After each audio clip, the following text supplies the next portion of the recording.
Look around. We're in the middle of Siam, the busiest city center of Bangkok. There are no homes around here.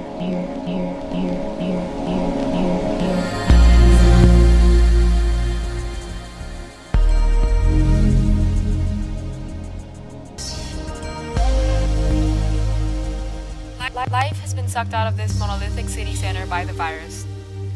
We ask ourselves what we miss most during the quarantine. Meeting friends? Going outside? Walking freely in a park? Seeing the sky, the trees, the people? Perhaps things that rejuvenate our health, mental and physical? They say there is no place like home, and there is no home identical to another. A home. Home, sweet home. A common phrase, a common place. A unique feeling, yet similar senses. A default location you always return to. So often, so long, so much. You spend such a large portion of life at home. It's your most familiar enclosure, yet it is so hard to define precisely what a home is. My home differs from yours. Your home differs from your neighbor's, despite perhaps sharing the same walls, having the same windows and ceilings. Home is personal. From our individual explorations, home can be objects, people, actions. Home can be feelings. It's different for everyone.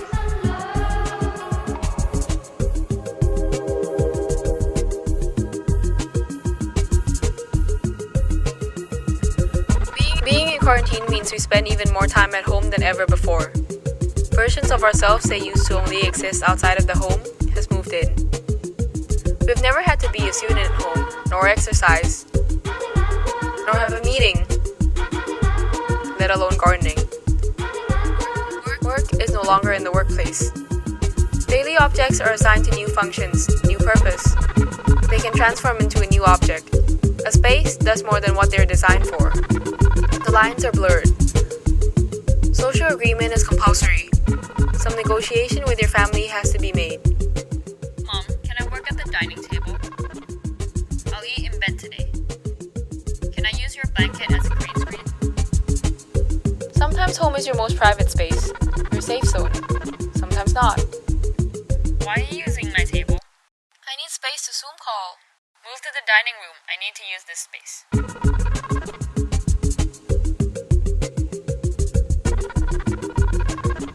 Now that we aren't able to go out to actually meet, social media has given us so many ways to stay in touch. We've shifted our reality to become a string of invisible networks via online platforms. Zoom calls as a new classroom, partying through a live stream, making TikToks daily, streaming as a new market, or vlogging as a means of expression. In quarantine, the concept of time has become blurry. I woke up at 9 and started my 9 a.m. Zoom call in bed. Sometimes I eat in bed too. I reach for my book and study on my pillow. I didn't realize it was 7 p.m. Commuting home from work has now turned into closing tabs. I stay up later than usual, almost like living in a different time zone. My clock is based on my notifications rather than the sun.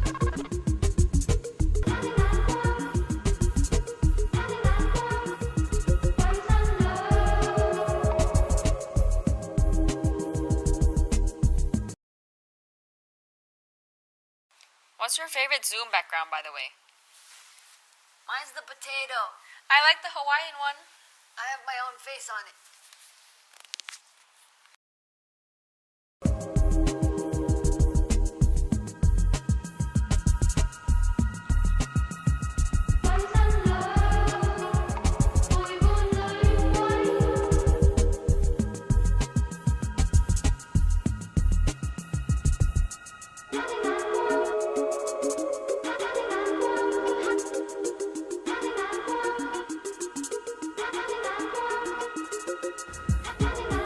When connected through the screen, you are completely disconnected from the world outside.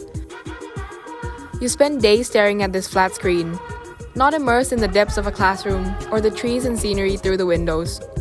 You don't realize it, but you start to miss the sight of greenery, feeling the breeze and the touch of sun. We practically fully live in the new reality online now, and it has totally smudged our boundaries between private and public, and between productivity and leisure. In all our gestures, the line between living and working are blurred. What we are passionate about can now turn into micro-professions. Showing it online turns everyday activities like cooking in the kitchen into a personalized MasterChef show. Hobbies turn into businesses, perhaps out of necessity, or pure boredom. Our relaxing corner in the living room is now a studio. Notifications invade into our leisure time. It becomes harder and harder to draw a line between work and rest. Thus, it has been more crucial than ever to take care of your health. When was the last time you exercised? Have your eyes rested from the screen? When was the last time you went out for fresh air? Home is exclusive. Home may be somewhere you feel comfortable. Maybe somewhere you can be yourself. Maybe somewhere you feel fulfilled. Somewhere you have a routine for. Somewhere you feel safe. A private space? What do you think a home is?